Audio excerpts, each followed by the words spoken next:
Good afternoon, students. Today we will learn about e-banking services, or the most used word is electronic banking services.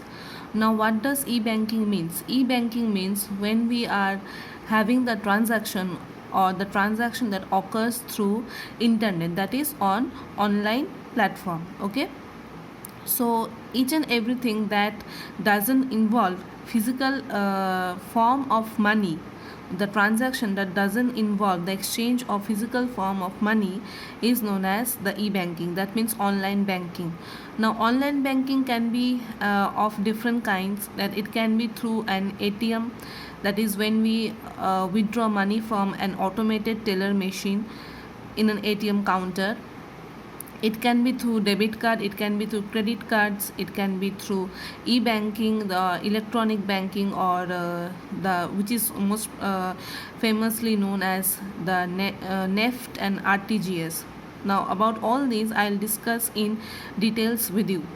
Okay, then it can be in the form of mobile banking also, like through the online payment portals, that is your Paytm, then phone pay. Okay, all these things, these are also known as the e-banking. Okay, then we have point of sales banking, that is POS services. That means at any shopping mall or any restaurant, when you swipe your debit card or credit card, that is also a form of e-banking. So anything which doesn't or which involves an online payment or online receiving of cash is known as e-banking. So let us get started into details about types of e-banking. So here we have the various types of e-banking in details. First one is electronic fund transfer. What is the meaning of electronic fund transfer? That means when we transfer money from one account to another account through internet, that means electronic fund transfer. It can be of two types, that is real-time gross settlement, which is known as RTGS, and next one is National Electronic Fund Transfer, which is known as NEFT. Okay, now what is the meaning of RTGS?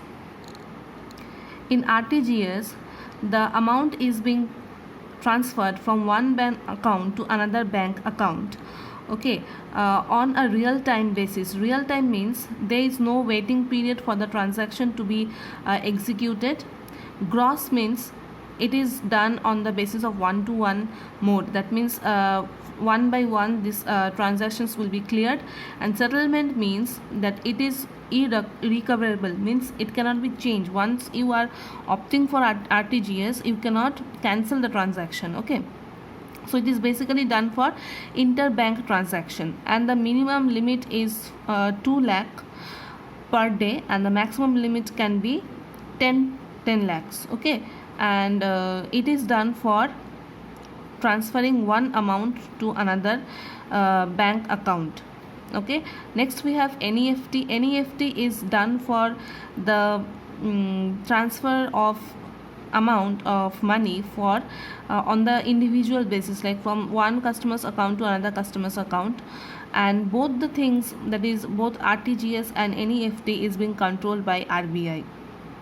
Okay, now next is automated teller machine, that is ATM. This is very familiar system or familiar word with you. Like with ATM, we can withdraw money from anywhere, around the clock, 24/7, anytime, from our savings account. Okay, next we have debit card. Debit card and credit card, these both are form of plastic money. So debit card, the amount gets debited from your savings account. It is also 24/7 round the clock service. And credit card is when you are allowed to do transaction on the basis of credit taken from the bank account. Okay, so these are the various types of e-banking services, and the detailed notes of it I will be providing you in the Google Classroom. So kindly go through them and ask me if you have any doubt. Thank you, children.